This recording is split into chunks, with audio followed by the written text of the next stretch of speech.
Assalamu alaikum, dear students. Today is the first online lecture of BS 7th semester, and it is being started with nuclear magnetic resonance, shortly called NMR. आज के topic में हम NMR में जो basic theory involve है उसके बारे में डिस्कशन करेंगे। हो जैसे कि इसका नाम है न्यूक्लियर मैग्नेटिक रेजोनेंस। ये रेजोनेंस एक्चुअली या ये टेक्निक एक्चुअली रिलेटेड है magnetic properties of atomic nuclear, यानी जो न्यूक्लियस एटम्स में मौजूद होते हैं उनकी मैग्नेटिक प्रॉपर्टीज से ये टेक्निक NMR जो है वो रिलेटेड है। तो इसमें ज़्यादातर जो डिस्कशन है वो मैग्नेट पर न्यूक्लियस पर की जाएगी। हम सबको पता है कि न्यूक्लियस के ऊपर पॉजिटिव चार्ज होता है, न्यूक्लियस जो है वो चार्ज कैरी करते हैं। और फिर ये बात शायद आपके लिए नई हो कि तमाम के तमाम न्यूक्लियर अपने एक्सिस के गिर्द भी रोटेट करते हैं, बिल्कुल ऐसे ही जैसे इलेक्ट्रॉन्स अपने एक्सिस के गिर्द रोटेट करते हैं। तो एक डायग्राम मैंने बनाई है आपको शो करने के लिए। ये सपोज आपका न्यूक्लियर है और ये न्यूक्लियर एक्सिस है, इसके इर्द गिर्द क्लॉकवाइज या एंटी क्लॉकवाइज स्पिन हो सकती है न्यूक्लियस की। स्पिन भी इसे कहते हैं, इसे रोटेशन भी कहते हैं।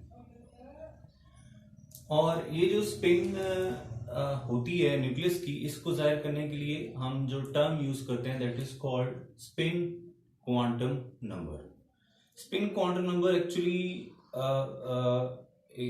रिलेटेड है बिल्कुल ऐसे ही जैसे आपने पढ़ा है कि एक न्यूक्लियस के इर्द गिर्द इलेक्ट्रॉन्स जो हैं वो फर्स्ट शेल में होते हैं, सेकंड शेल में होते हैं, थर्ड शेल में होते हैं, यानी और उन शेल की अपनी अपनी एनर्जी है, क्वांटाइज्ड एनर्जी जिसको कहते हैं। पहले शेल की अपनी है, दूसरे की अपनी है और तीसरे की अपनी एनर्जी है।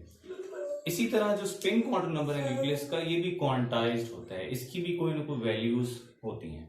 और स्पिन क्वांटम नंबर जो है वो एक्चुअली एटॉमिक नंबर और मैस नंबर से रिलेटेड होता है। एटॉमिक नंबर को हम प्रोटॉन्स की तादाद भी कहते हैं। Atomic number is related is the number of protons in a nucleus, और मैस नंबर कहते हैं प्रोटॉन्स प्लस न्यूट्रॉन्स जो कि एक न्यूक्लियस में मौजूद होते हैं। और आगे टेबल में स्पिन क्वांटम नंबर है जिसे I से रिप्रेजेंट किया जाता है, और आगे स्पिन क्वांटम नंबर्स की कुछ एग्जांपल्स हैं। फॉर एग्जांपल, अगर एटॉमिक नंबर इवन हो यानी 2, 4, 6, 8, 10 और मैस नंबर भी इवन हो, तो फिर स्पिन क्वांटम नंबर की वैल्यू 0 होती है। और एग्जांपल्स में आप हीलियम को देख लें, एटॉमिक नंबर 2, मैस नंबर 4, तो स्पिन क्वांटम नंबर की वैल्यू 0 है। Carbon atomic number 6, mass number 12 दोनों इवन है और स्पिन क्वांटम नंबर की वैल्यू 0 है। ये जो ब्रैकेट में चीज दी है ये स्पिन क्वांटम नंबर की वैल्यूज है इन एटम्स के न्यूक्लियस की। सेकंड बात है, अगर एटॉमिक नंबर ऑड हो 1, 3, 5, 7 और मैस नंबर इवन हो, तो फिर स्पिन क्वांटम नंबर की वैल्यू इंटीजर्स में होती है। इंटीजर्स मीन 1, 2, 3, 4, 5, 6, 7, 8 कोई वैल्यू भी हो सकती है।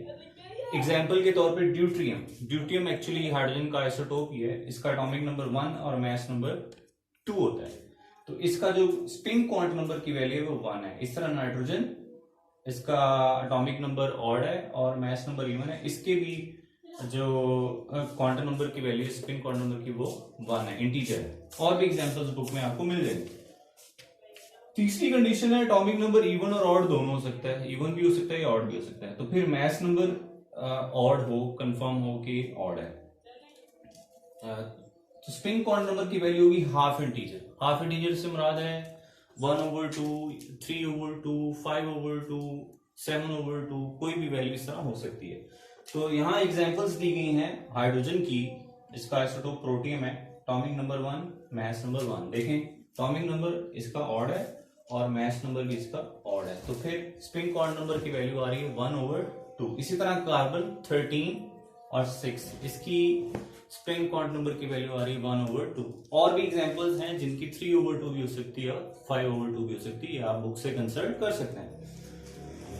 अब यहां से ये बात एक जो निकलती है वो ये है कि spin quantum number actually vector addition है।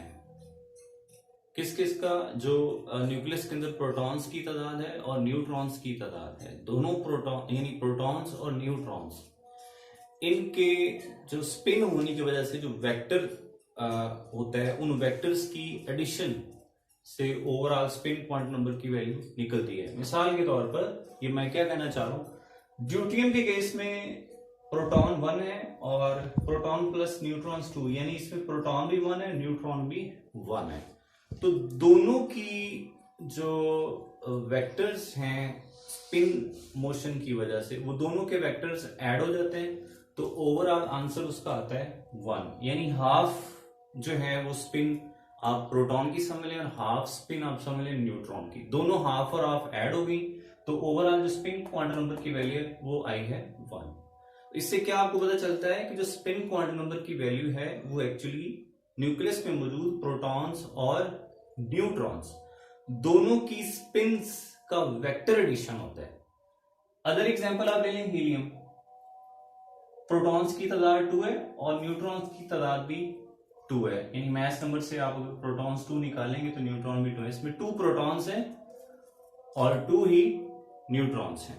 अब इन चारों के वेक्टर्स जब ये स्पिन करते हैं चारों के चारों न्यूक्लियस के अंदर, तो इनकी जो वेक्टर एडिशन है वो इस तरह होती है कि सब चारों के चारों एक दूसरे के इफेक्ट को कैंसिल कर देते हैं और ओवरऑल आंसर आता है 0। तो इसका स्पिन क्वांटम नंबर 0 है। स्पिन क्वांटम नंबर की वैल्यूज हमेशा याद रखें, ये कोई कैलकुलेशन नहीं है बल्कि एक्सपेरिमेंटली फाइंड की जाती है।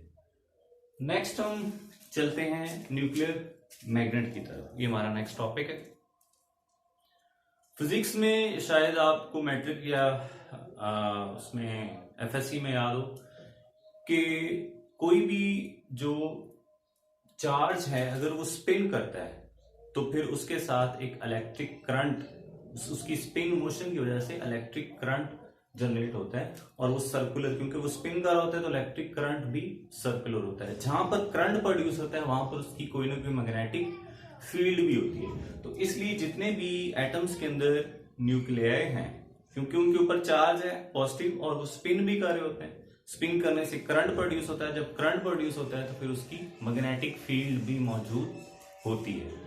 इस वजह से हम कहते हैं कि जो न्यूक्लियस है वो एक टिनी बार मैग्नेट, यानी एक छोटा सा बार मैग्नेट होता है और उसकी अपनी कोई ना कोई मैग्नेटिक फील्ड होती है। तो उसी हम न्यूक्लियस क्योंकि मैग्नेटिक बिहेवियर शो करते हैं तो इसी से हम टर्म ये अखज करते हैं न्यूक्लियर मैग्नेट।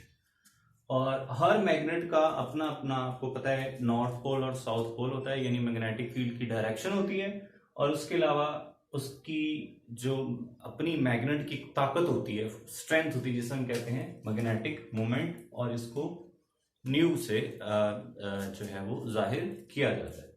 तो ये डायग्राम आपके सामने बनाई गई, एक न्यूक्लियस है और ये इसका स्पिनिंग एक्सिस है, इस एक्सिस की वो स्पिन कर रहा है, मूव कर रहा है, और ये इसकी स्पिन होने की डायरेक्शन है और इस स्पिन होने से ये न्यूक्लियस जो है ये एक मैग्नेट के तौर पे बिहेव करता है। तो इस मैग्नेट की जो मैग्नेटिक मूवमेंट है उसको एक वेक्टर से शो किया गया। वेक्टर्स मीन उसकी लेंथ होती है, उसकी डायरेक्शन होती है, और इस मैग्नेटिक मूवमेंट की सिंबल है न्यू। नाउ हम नेक्स्ट मूव करते हैं मजीद न्यूक्लियर मैग्नेट के बारे में कि ये एनएमआर में क्यों इंपॉर्टेंट है।